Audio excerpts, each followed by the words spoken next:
Meus irmãos, a paz do Senhor a todos. Por gentileza, pode tomar os vossos assentos. Quero convidar a toda a amada igreja para que possamos abrir a Bíblia no livro de Cantares de Salomão, capítulo de número 3, versículos 6 até o versículo de número 10. Cantares de Salomão, ou Cântico dos Cânticos, capítulo de número 3, versículos 6 a 10.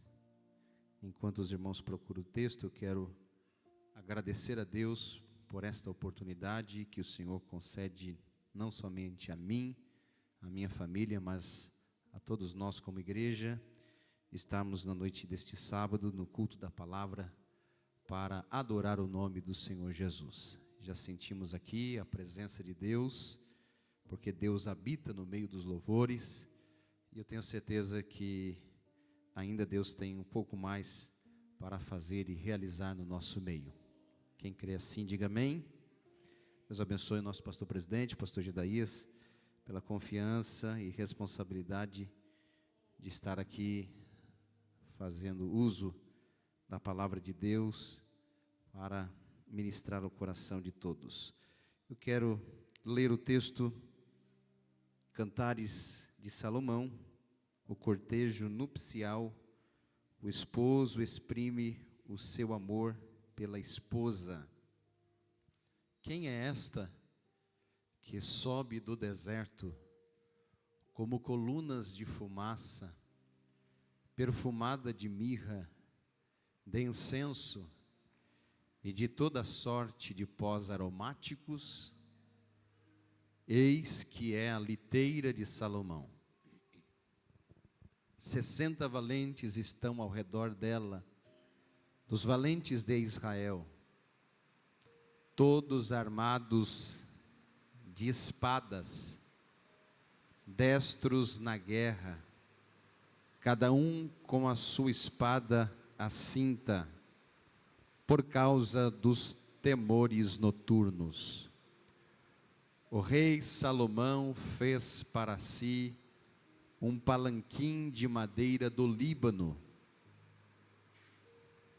Versículo 10. Fez-lhe as colunas de prata, o estrado de ouro, o assento de púrpura, o interior revestido com amor pelas filhas de Jerusalém. Amém? Vamos todos juntos repetir o versículo 10. Vamos lá, todos juntos na projeção. 1, 2, 3. Fez-lhe as colunas de prata, o estrado de ouro, o assento de púrpura, o interior revestido com amor pelas filhas de Jerusalém. Meus queridos e amados irmãos, o livro de Cantares fora escrito pelo sábio rei Salomão. Mas antes de nós falarmos um pouco a respeito deste importante livro, vale lembrar que o primeiro rei, o primeiro monarca de Israel, foi Saul, filho de Quis, da tribo de Benjamim.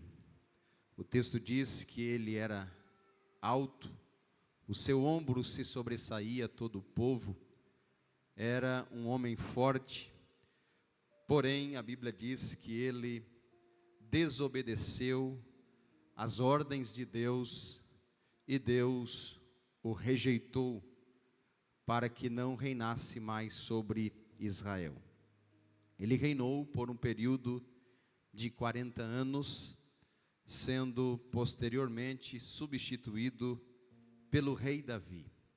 Davi assume o trono de Israel e reina também por um período de 40 anos.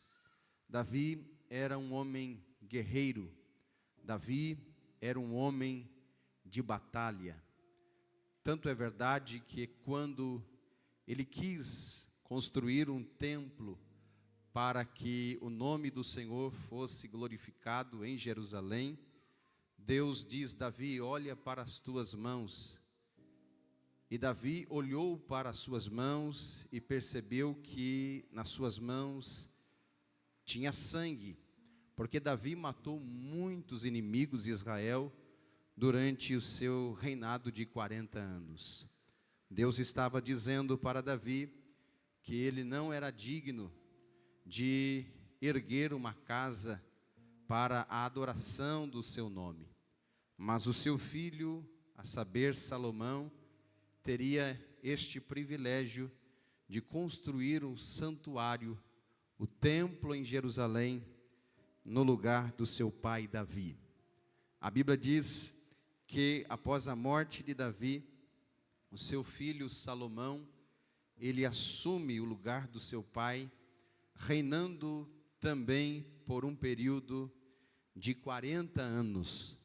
Temos 120 anos do reino unido de Israel, sendo Saul reinando 40 anos, Davi reinando 40 anos e Salomão reinando mais 40 anos.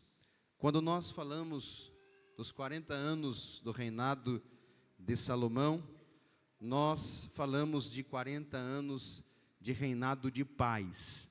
A paz foi notória durante os 40 anos do reinado do rei Salomão. Prova disso é que o próprio nome Salomão vem da raiz hebraica shalom, que significa paz ou pacífico. O significado do nome de Salomão faz jus do que de fato aconteceu nesse período de 40 anos do seu reinado, porque ele não pelejou. Salomão não foi para a guerra, porque o seu próprio pai exterminou todos os inimigos de Israel. Salomão é conhecido como Gedidias, que significa amado do Senhor, reinando 40 anos em Israel, de 971 a 931 antes de Cristo. Quando nós falamos deste personagem bíblico, Salomão, logo vem à nossa mente um homem que tinha a bênção da prosperidade, um homem extremamente rico. Segundo o livro das Crônicas, capítulo de número 9, nós temos uma lista das riquezas do rei Salomão. A Bíblia nos informa que Salomão tinha 666 talentos de ouro de ano em ano. Salomão também possuía 16.000 talentos de prata. Salomão possuía 18.000 talentos de bronze, 100.000 talentos de ferro, 153.600 funcionários que trabalhavam na construção do templo em Jerusalém, 80.000 homens que cortavam madeira, 70.000 homens de carga, 3.600 homens inspetores, 40.000 cavalos importados do Egito, 12.000 cavaleiros e uma frota de navios que buscava ouro de Tarsis a cada 3 anos. Salomão assentava em um trono de marfim coberto de ouro puro. A Bíblia diz que ouro no reinado de Salomão era como figueira brava no meio do deserto. Por onde se olhava, se encontrava ouro. A bênção da prosperidade estava na vida do rei Salomão. Era um homem riquíssimo. Salomão, além de ser rico, ele era um homem muito sábio. A Bíblia Sagrada diz que após Salomão oferecer 1000 holocaustos no Monte Gibeão, imagine um homem apenas, matar 1000 bois em um monte chamado Gibeão, de forma que os estudiosos dizem que ao longe, no pico do monte de Gibeão, se via o monte banhado de sangue dos 1000 bois que Salomão ofereceu a Deus. Salomão fez aquilo que ninguém tinha coragem de fazer. Pelo fato de Salomão fazer aquilo que ainda ninguém havia feito, ele recebeu também de Deus aquilo que ninguém havia recebido até então. Porque a Bíblia diz que naquela mesma noite, em sonhos, Deus aparece a Salomão dizendo: Salomão, pede-me o que queres, que eu te darei. Salomão foi sábio, ele não pediu honra, riquezas, sabedoria, longevidade de vida, nem tampouco a morte dos seus inimigos. Salomão foi menino, ele diz: eu sou ainda um menino pequeno, eu ainda considero um menino pequeno, e eu não sei como entrar e sair diante do seu povo.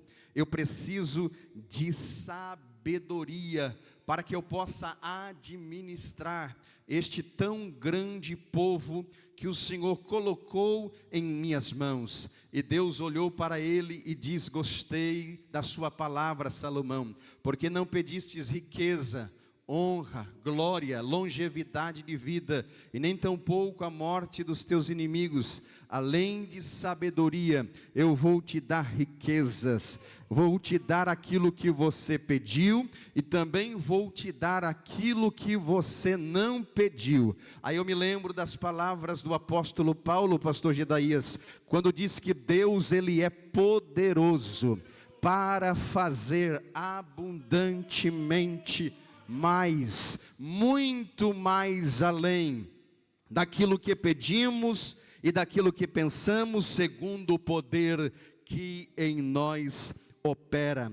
A Bíblia Sagrada nos informa no livro de 1 Reis, capítulo 4, versículos 29 e 30, e deu Deus a Salomão sabedoria e muitíssimo entendimento, e largueza de coração, como a areia que está na praia do mar. E era a sabedoria de Salomão maior que toda a sabedoria de todos os do Oriente, e de todos a sabedoria dos egípcios. De forma que o texto diz que uma mulher por nome de a rainha de Sabá, que não sabemos o seu nome, ela sai do continente africano e vai para Jerusalém em uma jornada de muitos meses, mas ela vai com uma grande comitiva, com ouro, pratas e pedras preciosas, para provar Salomão por enigmas. O texto diz em 1 Reis, capítulo de número 10, e ouvindo a rainha de Sabá a fama de Salomão acerca do nome do Senhor, veio prová-lo por enigmas, e veio a Jerusalém com um muito grande exército, com camelos carregados de especiarias, e muitíssimo ouro, e pedras preciosas. E veio a Salomão, ele disse tudo quanto tinha no seu coração. E Salomão lhe declarou todas as suas palavras, nenhuma coisa se escondeu ao rei que não lhe declarasse. Vendo, pois, a rainha de Sabá toda a sabedoria de Salomão, e a casa que edificara, e a comida da sua mesa, e o assentar dos seus servos, e o estar dos seus criados, e as vestes deles, e os seus copeiros, e a sua subida pela qual subia a casa do Senhor, não houve mais nela espírito. Alguns acreditam que ela desmaiou ao ver as riquezas do rei Salomão. E disse o rei Salomão: foi verdade a palavra que ouvi na minha terra, das tuas coisas e da tua sabedoria, e eu não cria naquelas palavras, até que vim e os meus olhos ouviram, e eis que me não disseram nem a metade. Sobrepujaste em sabedoria e bens a fama que ouvi. Bem-aventurados os teus homens, bem-aventurados estes teus servos que estão sempre diante de ti, ó rei Salomão, que ouvem a tua sabedoria. Ela diz: bendito seja o Senhor teu Deus, que teve agrado em ti, para te pôr no trono de Israel, porque o Senhor ama a Israel para sempre. Por isso te estabeleceu rei, para fazeres juízo e justiça, e deu ao rei Salomão 120 talentos de ouro, e muitíssimas especiarias, e pedras preciosas. Nunca veio especiaria em tanta abundância, como a que a rainha de Sabá deu ao rei Salomão. Também aos naus de Irão, que de Ofir levavam ouro, traziam de Ofir muitíssima madeira de algume e pedras preciosas. E dessa madeira de algume fez o rei balaústres para a casa do Senhor e para a casa do rei, como também harpas e alaúdes para os cantores. Nunca veio madeira de sândalo, nem se viu até o dia de hoje. E o rei Salomão deu a rainha de Sabá, e o rei Salomão deu a rainha de Sabá tudo quanto lhe pediu o seu desejo, além do que lhe deu, segundo a generosidade do rei Salomão. Então voltou e partiu para a sua terra, ela e os seus servos. Este texto é claro.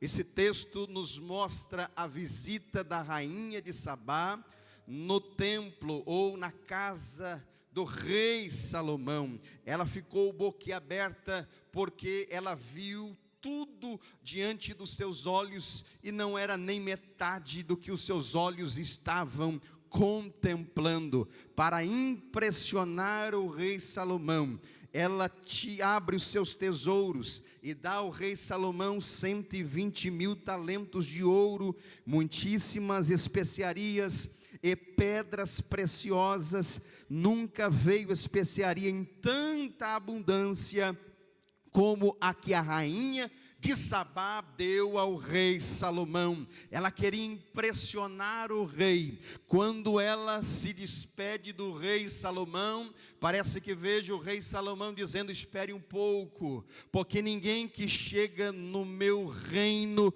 volta de mãos vazias. Ninguém que chega aqui volta de mãos vazias. E o texto diz, segundo a generosidade do rei Salomão, que o rei Salomão deu muito mais a ela do que ela tinha dado a ele. Era um costume da época de um rei visitar outro rei no reino, e esta pessoa que visitava outro rei, quando ia embora, o rei que recebia a visita dizia: abra a boca, porque eu vou te encher de ouro, prata e pedras preciosas. É por isso que o salmista no Salmo 81, verso 10, Deus diz: eu sou o Senhor que te tirei da terra do Egito. Abre bem a tua boca e eu te encherei. Eu tenho uma boa notícia para te dar. Se você quer ouvir, levante a mão e glorifique o nome do Senhor. Nós estamos na casa do Rei dos Reis e Senhor dos Senhores, e ninguém que chega nesta casa volta de mãos vazias. Se você veio vazio você não volta para casa. Deus tem coisas grandes para te dar. O rei está dizendo nesta noite: eu sou o Deus que te tirei da terra do Egito. Abre bem a tua boca, porque eu vou te encher, diz o Senhor. Aleluia!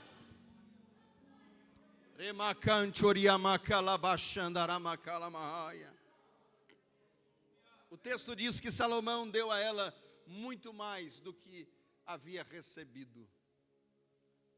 O texto diz que Salomão deu ouro, prata, pedras preciosas. Este é o rei Salomão, um homem de grande sabedoria. A sabedoria de Salomão é tão extraordinária que ele recebeu do próprio Deus. Não veio da horizontal, não veio dos homens, não veio de livros, de estudos acadêmicos, veio da vertical, porque veio de Deus, veio do alto, veio do céu. Deus dotou Salomão de uma tão grande sabedoria, que a Bíblia Sagrada diz que ele escreveu 1.005 cânticos e 3.000 provérbios. Dentre muitos escritos do rei Salomão, nós temos pelo menos 3 importantes obras literárias de Salomão. A primeira importante obra literária de Salomão é o livro de Cantares, ou Cântico dos Cânticos. Este livro foi escrito quando Salomão ainda estava jovem, e como jovem estava muito apaixonado.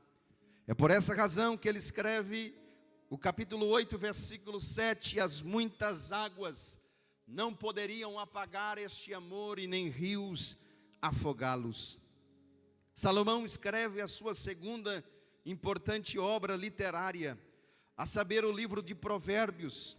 Quando Salomão escreve Provérbios, ele já estava agora na sua meia-idade, e estando na sua meia-idade, ele é um homem responsável, e sendo um homem responsável, ele escreve Provérbios 6:6, dizendo: vai ter com a formiga, ó preguiçoso.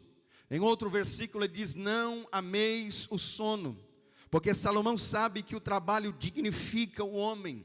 Salomão sai da sua meia-idade e entra na terceira idade, na idade avançada. É quando Salomão escreve a sua terceira importante obra literária, a saber, o livro de Eclesiastes. Salomão agora está velho, os cabelos estão brancos, o rosto está marcado com o tempo. E no capítulo 1 do livro de Eclesiastes, ele faz uma retrospectiva da sua vida. E no final da retrospectiva da sua vida, ele chega a uma conclusão, dizendo: vaidade de vaidades, diz o pregador, tudo é vaidade.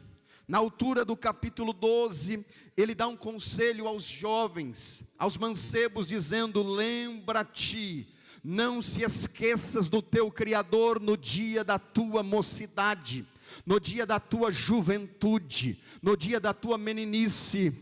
Lembra-te do teu Criador no dia da tua mocidade, antes que venham os maus dias, em que chegues a dizer: não tenho neles prazer. Salomão escreve estas 3 importantes obras literárias, mas o que me chama a atenção é o livro de Cantares, conhecido como Cantares de Salomão ou Cântico dos Cânticos.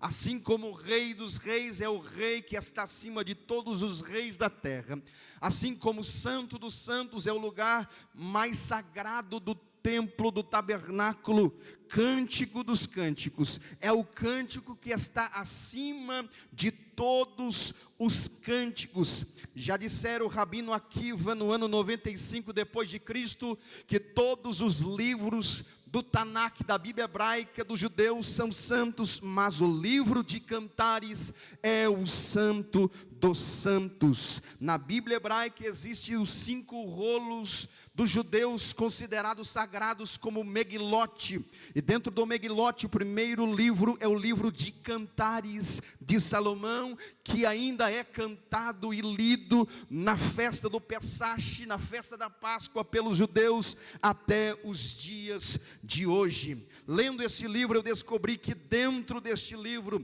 existem pelo menos 3 fases. A primeira fase é a fase do namoro, a segunda fase é a fase do noivado, E a terceira fase é a fase do casamento. Dentro desse livro também descobri 3 vozes. A primeira voz é a voz do noivo, Salomão. A segunda voz é a voz da Sulamita, noiva. E a terceira e última voz é a voz das amigas da noiva, conhecida como filhas de Sião ou filhas de Jerusalém. Dentro desse livro eu descobri pelo menos 2 interpretações. A primeira interpretação é a interpretação literal do livro, que mostra o amor de Salomão para com a jovem Sulamita. E a segunda interpretação, dividida em 2 partes. Primeira parte, a interpretação alegórica judaica, que mostra o amor de Deus para com a nação de Israel, e a alegórica cristã, que mostra o amor de Cristo para com a sua igreja. Este livro é riquíssimo em detalhes. Foi o sábio rei Salomão que escreveu esta declaração de amor para a jovem Sulamita. A história nos informa que um certo dia o rei Salomão saiu do seu trono, tirou a sua coroa de rei, tirou o sinete, o anel de rei, o cetro de rei, entrou na sua recâmara. E a história diz que ele pediu para um dos seus súditos trazer uma roupa de pastor de ovelhas e um capuz.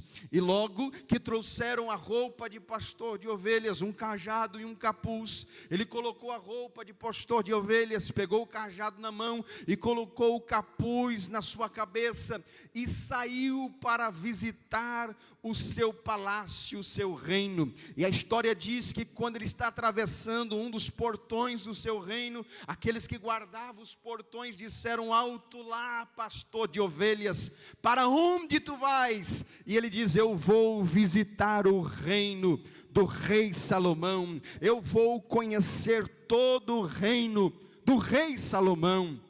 E a história diz que ele andou por todos os lugares do reino, do seu reino. E a história diz que ele, ao cair da tarde, ele desce no lugar mais baixo do seu reino, onde estava o lagar.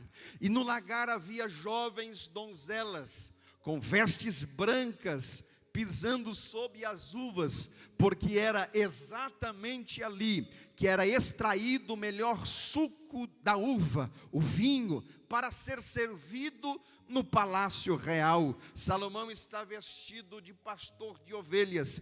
Quando ele vai se aproximando do lagar, ele olha e ele vê muitas moças, virgens, donzelas, com vestes brancas, com os pés descalços, pisando sob as uvas, trabalhando debaixo de um sol muito quente. E a história nos diz que ele olhou para uma jovem moreninha, de pele escura, e ele se apaixonou por ela. Foi amor à primeira vista. E ele vai se aproximando, e de repente a moça levanta os olhos e diz: pastor de ovelhas, o senhor aqui? E ele diz: pois bem, eu estou aqui, vim visitar vocês. E o pastor de ovelhas, que é Salomão, diz: moça, conta-me um segredo. E ela diz: pastor de ovelhas, até posso te contar um segredo, mas não olheis por eu ser morena, porque o sol resplandeceu sobre mim. Eu sou como as cortinas de Quedar e como as tendas de Salomão.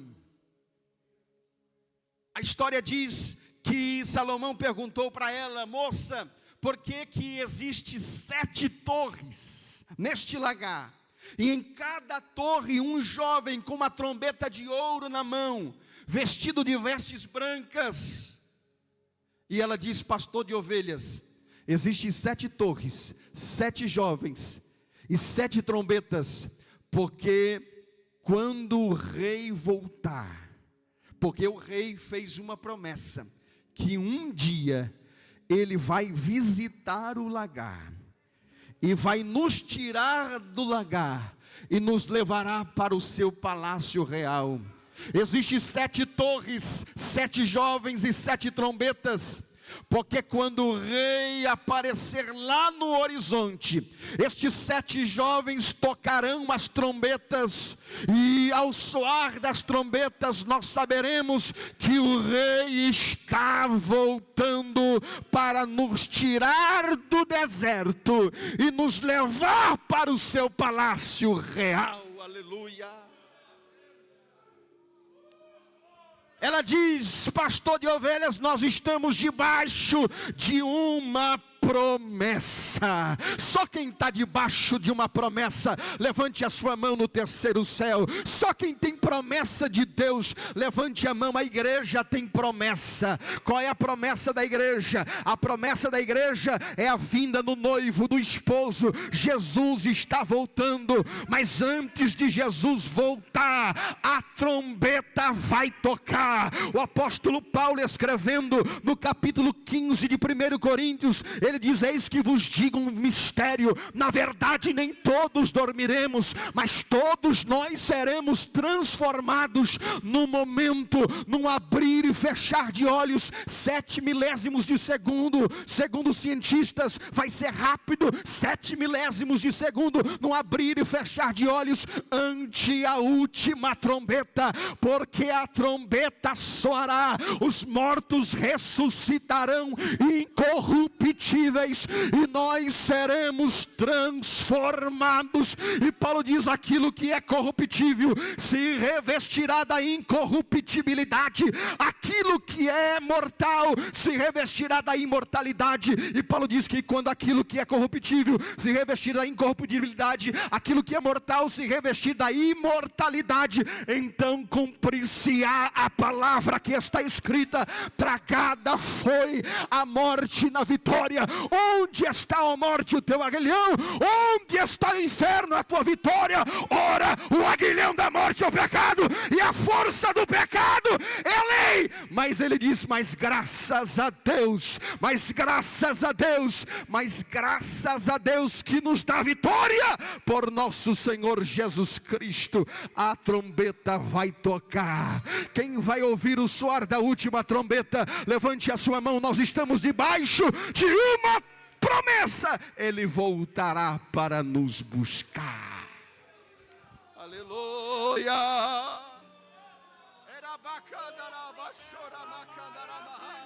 Só quem tem promessa de Deus, libera o teu glória a Deus, o teu aleluia. Essa adoração não é para mim, não é para o pastor Gedaías, não é para o pastor Valdo, não é para os obreiros. Esta adoração é para Deus. E se é para Deus, abra a boca e adore a Ele. Só quem tem promessa, adore.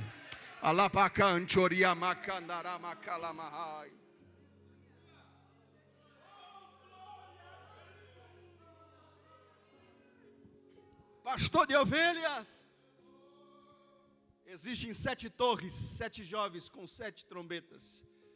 É porque o rei prometeu que um dia ele voltará e vai nos tirar do deserto e vai nos levar para o palácio real. Moça, conta mais um segredo para mim. Pois não, pastor de ovelhas?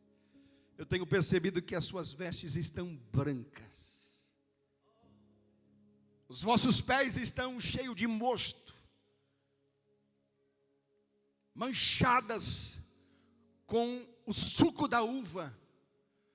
Como é que você consegue manter-se com a veste branca, sem manchar as suas vestes, tendo em vista que você está pisando sobre as uvas? E ela disse: pastor de ovelhas, vou lhe contar um segredo. É que todas as vezes que eu estou trabalhando pisando sobre as uvas, porque eu sei que eu estou debaixo de uma promessa, e se eu estou debaixo de uma promessa, eu não posso parar de trabalhar. Eu preciso continuar pisando sobre as uvas, estando o sol quente ou não, eu preciso continuar trabalhando. Mas quando eu percebo que uma mancha de mosto, de vinho, da uva cai na minha vestimenta branca, eu paro de pisar sobre as uvas, e um pouquinho mais ali embaixo existe um rio de águas cristalinas. Eu desço naquele rio de águas cristalinas, e eu começo a lavar as minhas vestes, até a mancha sair. Mas por que você faz isso, moça? E ela diz: é porque o rei está voltando. E se o rei voltar e eu estiver com as vestes manchadas, sujas, eu não vou entrar no palácio real. Eu não vou ser levada por ele. O próprio Salomão, escrevendo o livro de Eclesiastes, capítulo 3, ele diz que há tempo para todas as coisas debaixo do céu. Há tempo de nascer, tempo de morrer. Há tempo de plantar, há tempo de arrancar o que se plantou. Há tempo de matar, tempo de curar, tempo de derribar, tempo de edificar. Tempo de chorar, tempo de rir, tempo de prantear, tempo de saltar. Tempo de espalhar pedras, tempo de ajuntar pedras, tempo de abraçar, tempo de afastar-se de abraçar. Passamos por uma pandemia, 2 anos, onde o tempo de afastar-se de abraçar chegou, mas graças a Deus que o tempo de voltar a abraçar chegou também. Versículo 7. Tempo de rasgar, tempo de coser, tempo de estar calado, tempo de falar. Ou seja, Salomão está dizendo que debaixo do céu existe um tempo para todas as coisas. Mas no capítulo de número 9, versículo 8, salvo engano, coloca para mim por gentileza. Ele diz: em todo o tempo. Aqui ele está falando a respeito da santidade. Não existe um tempo para você ser santo. Ele diz: em todo o tempo sejam alvos as tuas vestes, e nunca falte o óleo sobre a tua cabeça. Eu quero lhe perguntar nessa noite: como é que estão as tuas vestes? Estão brancas? Se estão manchadas, ainda dá tempo de você lavar nas águas cristalinas do rio do Espírito. Lave as suas vestes, porque o rei está voltando. O rei está voltando. De repente, Salomão, vestido de pastor de ovelhas, e pastor Gedaías, permita, um capuz que não dava para reconhecer que era Salomão. De repente Salomão tira o capuz, e ela olha e diz: és tu o rei? E ele diz: eu não sou pastor de ovelhas, eu sou o rei de Israel. E ela diz: o Senhor vem me tirar do lagar. Ele diz: não, eis que vou preparar-vos lugar. E se eu vos preparar lugar, virei outra vez a vós e vos levarei para mim mesmo, para que onde eu estiver, você esteja também. A história diz que depois de 7 anos, Salomão decide buscar a sua noiva sulamita, queimada pelo sol do meio-dia, moreninha. Mas ele faz um palanquim de madeira do Líbano, chamado de liteira. Coloca a imagem por gentileza da liteira. A liteira era uma carroça sem rodas, com 2 varais na horizontal, onde 4 súditos levantavam o rei. E o rei era conduzido, levado aonde é que ele queria que fosse. O texto diz que Salomão fez esta liteira com colunas de prata, estrado de ouro, assento de púrpura, e o interior revestido com amor, com capricho, com a dedicação das filhas de Jerusalém, das filhas de Sião, ou seja, as amigas da noiva. Elas ornamentaram o interior da liteira, estrado de ouro, colunas de prata, assento de púrpura, e o interior revestido com amor pelas filhas de Jerusalém. Se não bastasse isso, a história diz que Salomão ele contrata 60 valentes, 4 grupos de 15, em volta da liteira, sacerdotes na frente e atrás queimando incenso, e Salomão está saindo do palácio e indo para o lagar buscar a sua noiva. Era tão incenso que era queimado que uma coluna de nuvem era vista de longe em cima da liteira de Salomão. Salomão decide buscar a sua esposa. A liteira é levantada, 60 valentes ao redor da liteira, todos armados a espada, destros para a guerra, incenso queimando na frente e atrás da liteira. E de repente lá no horizonte, um dos jovens que estão na torre de vigia força a visão lá no horizonte e percebe que algo brilhando lá no horizonte está se aproximando. E olha o capítulo de número 3, versículo 6, coloca para mim por gentileza. Cantares capítulo 3, versículo de número 6. Cantares de Salomão 3, 6. Olha o texto sagrado. Quem é esta que sobe do deserto como colunas de fumaça, perfumada de mirra, de incenso e de toda sorte de pós aromáticos? E o outro na torre de vigia, versículo 7, forçando a visão, ele reconhece e diz: eis que é a liteira de Salomão. 60 valentes estão ao redor dela, dos valentes de Israel. Quando de repente um dos jovens diz: eis que é a liteira de Salomão, todos eles no mesmo momento pegam a trombeta de ouro e começam a tocar a trombeta. E quando a trombeta é tocada, o rei já está na porta do lagar para buscar a sulamita. E ela levanta os olhos e diz: o rei veio me buscar. E quando ela percebe que o rei está diante dela, a primeira coisa que ela faz, sabe o que foi? Olhar as suas vestes. Salomão percebe que ela está preocupada com as suas vestes. Enquanto as outras estão olhando para o rei, ela está olhando para as suas vestes. Salomão se aproxima dela.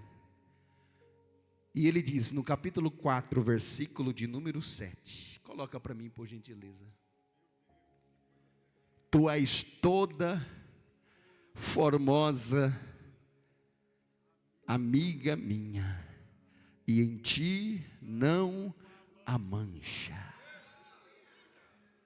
Em ti não há sujeira, em ti não há imundícia, porque a igreja do arrebatamento, ela é pura.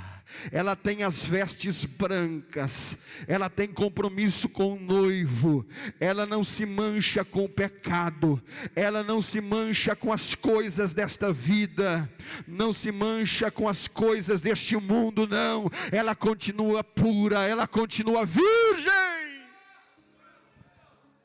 Ele diz: em ti não há mancha. E de repente Salomão olha para ela, no capítulo de número 2, Cantares de Salomão, capítulo de número 2, Salomão olha para ela, versículo de número 10, o meu amado fala e me diz: levanta-te, amiga minha, formosa minha, e vem, porque eis que passou o inverno, a chuva cessou e se foi, aparecem as flores na terra, e o tempo de cantar chega. Essa palavra é profética para alguém aqui nessa noite. Eu vou repetir porque é palavra profética para alguém aqui nessa noite que entrou para esse culto precisando desta palavra. Deus está dizendo: levanta-te E vem, porque eis que passou o inverno foi difícil, o inverno foi doloroso, o inverno foi difícil, mas Deus está dizendo, o inverno já passou, a chuva cessou e se foi, aparecem as flores na terra, e o tempo de cantar chega para a tua vida. Ela entrou dentro da liteira do rei Salomão. A liteira é levantada em direção ao palácio. Quando a liteira é levantada em direção ao palácio, as amigas, no capítulo 6, versículo 13, dizia: volta, ó Sulamita, volta para que nós te vejamos. Aí ela responde no capítulo 6 e versículo 3, eu não posso, porque eu sou do meu amado, e o meu amado é meu. Eu não posso voltar, não tenho esta opção, esta alternativa. Eu não posso voltar. Mas por que? Volta, ó Sulamita, volta para que te vejamos. E ela dizia, capítulo 6, versículo 3, eu não posso, porque eu sou do meu amado é meu. Eu sou do meu amado é meu. Eu sou do meu amado, e o meu amado é meu, e ele se alimenta entre os lírios. Você é do amado, e o amado é teu. E de repente, as mulheres de Salomão, porque Salomão tinha um harém de 1000 mulheres, 700 mulheres e 300 concubinas. A maioria das mulheres dentro do palácio está vendo a liteira vindo. E percebe que Salomão está dentro da liteira e uma moça está encostada aos seus ombros. Porque o texto diz, no capítulo de número 8, versículo de número 5, o texto diz, Cantares capítulo 8, versículo de número 5. Quem é esta que sobe do deserto e vem encostada tão aprazivelmente ao seu amado? Elas estão dizendo, quem é esta moreninha que está encostada, a sua cabeça nos ombros do rei Salomão? As outras também dizem, no capítulo de número 6, versículo 10.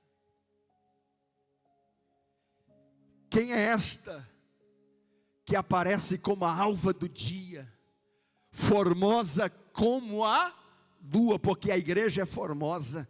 A igreja é bonita, formosa como a lua, brilhante como o sol, formidável como um exército com bandeiras.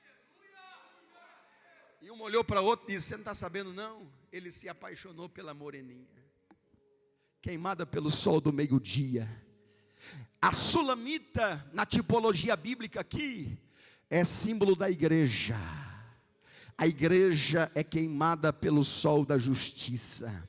Malaquias diz que a igreja é queimada pelo sol da justiça. O sol da justiça é o próprio Deus. A igreja é a sulamita que está trabalhando no lagar, pisando sobre as uvas, debaixo de uma promessa. O sol está causticante, o dia está difícil, os meses estão difíceis, os anos estão difíceis, a política está difícil, as coisas estão difíceis, mas a igreja continua trabalhando, a igreja continua triunfando, a igreja continua marchando, a igreja continua vencendo, porque está debaixo de uma promessa: o rei vai voltar para nos buscar.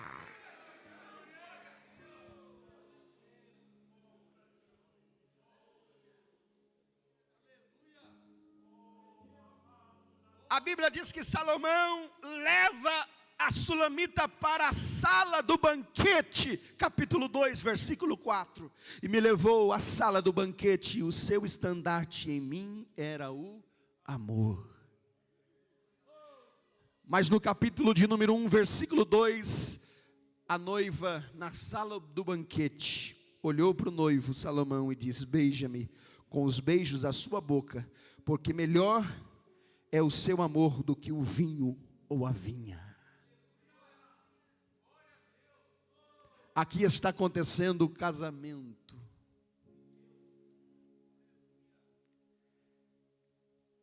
E o casamento da igreja com Cristo vai acontecer a qualquer momento. É interessante observarmos que todo casal, principalmente quando está nos primeiros dias de casamento, ou até mesmo namorando, noivado, ou noivando, costuma elogiar o seu cônjuge. E Salomão não foi diferente. Ele, no capítulo 1, versículo de número 9, ele faz aqui uma declaração de amor. Ele diz: as éguas dos carros de Faraó te comparo, ó amiga minha. Que declaração de amor extraordinária, não é? Faz isso não, irmão. Se você fizer, você que é casado, se fizer, você fica sem janta ou vai dormir no sofá hoje. Mas quando Salomão diz: eu te comparo com as éguas, com os carros, as éguas dos carros de Faraó, ela entendeu. Porque as éguas dos carros de Faraó eram dotadas de força, velozes, firmes nos pés e treinadas para a guerra. Ela entendeu o elogio. Nós estamos debaixo de uma promessa. Quem acredita? Fique de pé, por gentileza. Eu sei que falar de arrebatamento da igreja não traz ibope. Tem muita gente que nem quer ouvir a respeito do arrebatamento da igreja. Tem gente que nem gosta de ler o livro de Apocalipse, porque tem escatofobia, fobia de escatologia bíblica, doutrina das últimas coisas. Falou da volta de Jesus, a pessoa diz: não, vamos falar de outra coisa, eu estou novo ainda, eu quero ficar aqui na terra. É como os discípulos lá em Mateus capítulo 17, Pedro diz: façamos aqui 3 tendas, 3 cabamas, vamos ficar aqui está tão gostoso. Uma para o Senhor, outra para Moisés, outra para Elias. O espírito de Pedro pega muita gente, querendo fazer cabana, tenda aqui na terra, que ficar aqui. E nós não somos testemunha de Jeová, que quer ficar aqui na terra. Nós estamos esperando o céu. O céu nos aguarda, o céu nos espera. Quem quer o céu, levante a mão. Nós estamos debaixo de uma promessa: Ele voltará a qualquer momento. Os sinais estão acontecendo. Guerras, rumores de guerras, pai contra filho, irmão contra irmão.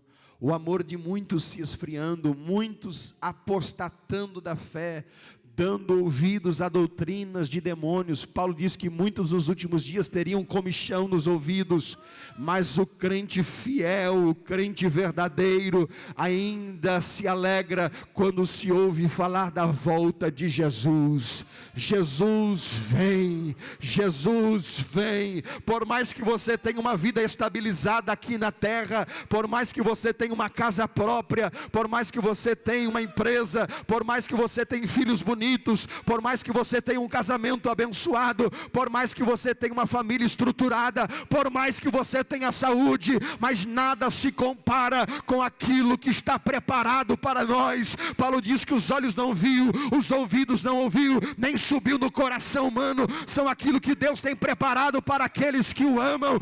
O céu é melhor do que a terra, o céu é melhor do que a terra. Aqui tudo passa, mas no céu nós estaremos para sempre com o Senhor Jesus. A Bíblia diz que no céu não haverá mar, porque no céu Deus enxugará dos teus olhos toda lágrima. No céu não haverá luto, no céu não haverá dor, no céu não haverá ansiedade, no céu não haverá depressão, no céu não haverá tristeza, no céu nós cantaremos para toda a eternidade. Pastor, eu não sei cantar, mas lá no céu você vai aprender. Pastor, a minha voz é desafinada, é igual taquara rachada, mas lá no céu você vai cantar afinadinho. Santo é o Cordeiro que foi morto e reviveu. Com seu sangue compraste povos, tribos, línguas e nações. Você vai cantar para todos sempre. No céu nós estaremos para sempre com Ele. Quem espera a volta de Jesus, levante a mão. Diga comigo: Maranata, ora vem, Senhor Jesus. Tem muita gente que diz: esse povo se reúne e fica gritando, para que barulho? Deus não é surdo. Mas lá no céu não tem silêncio. O único silêncio, pastor Gedaías, que teve no céu, diz João, que foi meia hora, só meia hora, porque o resto é só glória a Deus, louvor, adoração ao Cordeiro que foi morto e reviveu. Quem veio adorar, levante a sua mão nessa noite. Se você quiser sair do seu lugar e vir aqui à frente, eu quero orar. Você que ainda tem esperança de que dias melhores virão. Enquanto Jesus não vem, você vai lutando, pelejando, batalhando debaixo das promessas. O diabo quer minar a tua força, quer que você desista dos teus sonhos, dos teus projetos, daquilo que você tem traçado como vida abundante em Cristo Jesus. Nessa noite Ele quer te dar vitória, Ele quer te fortalecer, Ele quer animar a sua alma aqui nessa noite. Eu quero perguntar se existe alguém no nosso meio que deseja entregar a sua vida a Cristo. Você que ainda não aceitou a Jesus como seu Senhor e Salvador, você ouviu esta palavra, Deus falou ao teu coração, e você está dizendo: eu preciso receber o perdão dos meus pecados. Jesus está aqui nessa noite para te abraçar. Tem alguém no nosso meio que deseja aceitar a Jesus?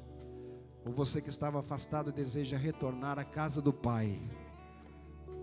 Hoje é uma noite oportuna para você voltar para a comunhão com Cristo. Não existe outro lugar melhor do que estar do que na casa de Deus, na presença de Deus. Você poderia estar em qualquer outro lugar neste momento, mas o Espírito Santo te trouxe aqui para falar ao teu coração. Você é amado do Pai, Ele te ama, você está debaixo de uma promessa.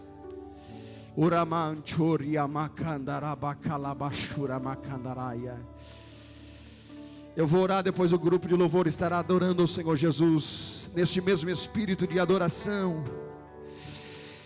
Querido Pai Celestial, no Teu nome, nós oramos pedindo a Tua bênção sobre os Teus filhos que estão diante do Teu altar. A Tua palavra foi pregada, Senhor, a respeito da Tua volta. Os ponteiros do relógio do Senhor está chegando à meia-noite. Brevemente ouviremos o soar da última trombeta. Nós seremos arrebatados num instante. Senhor, quantas lutas, quantas aflições esta pessoa tem passado por esses dias. Mas o Senhor é aquele que fortalece a saúde espiritual, física, emocional dos teus filhos. Meu Deus, pessoas que precisam de um abraço, de cura para as suas feridas, pessoas que precisam de uma injeção de ânimo, pessoas que precisam de um milagre, de uma bênção. O Senhor está neste culto nessa noite, e é impossível não sentir o teu toque, a tua presença, o teu Espírito Santo neste lugar, Senhor. Em nome de Jesus, vai tocando em vidas agora, pessoas que ainda não são batizadas com o Espírito Santo, Senhor, que elas recebam o batismo com o Espírito Santo. Aqueles que falam em línguas, mas que pararam de falar em línguas, renova nesta noite, Senhor. Tu és aquele que pode operar, Tu Tu és aquele que pode fazer aquilo que o homem não pode fazer. Em teu nome nós te louvamos, em teu nome nós te glorificamos, em teu nome nós te agradecemos, no nome de Jesus. Adore ao Senhor nesta noite, adore ao Senhor nesta noite. Só estou esperando Cante. o barulho dos teus passos em direção à porta.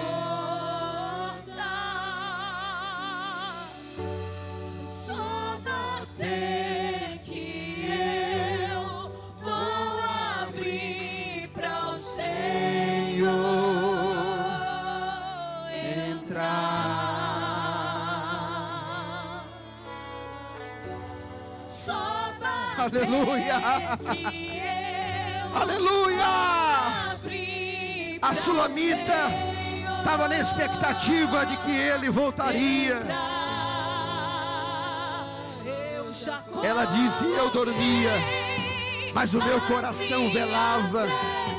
Eis a voz do meu amado que estava batendo. Abre-me, irmã minha, amiga minha, pomba minha, minha imaculada, porque a minha cabeça está cheia de orvalho e os meus cabelos das gotas da noite. Ela disse: já despi as minhas vestes, como as tornarei a vestir? Já lavei os meus pés, como as tornarei a sujar? O meu amado meteu a sua mão pela fresta da porta e o meu coração estremeceu por amor dele. Eu me levantei para abrir ao meu amado, e as minhas mãos destilavam mirra, e os meus dedos gotejavam mirra sobre as aldravas da fechadura. Eu abri ao meu amado, mas já o meu amado se tinha retirado e se tinha ido embora. A minha alma tinha se derretido quando ele falava comigo. Busquei-o e não achei, chamei e não me respondeu. Ela tinha expectativa, pastor Gedaías, que o noivo voltaria para buscá-la. Essa é a expectativa da igreja. Jesus voltará, Jesus voltará, Jesus breve voltará. Cante: eu já coloquei as minhas vestes brancas,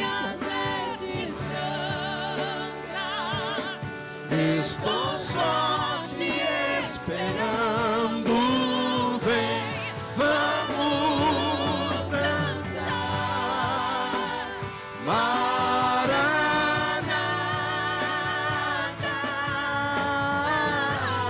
Cante: Maranata.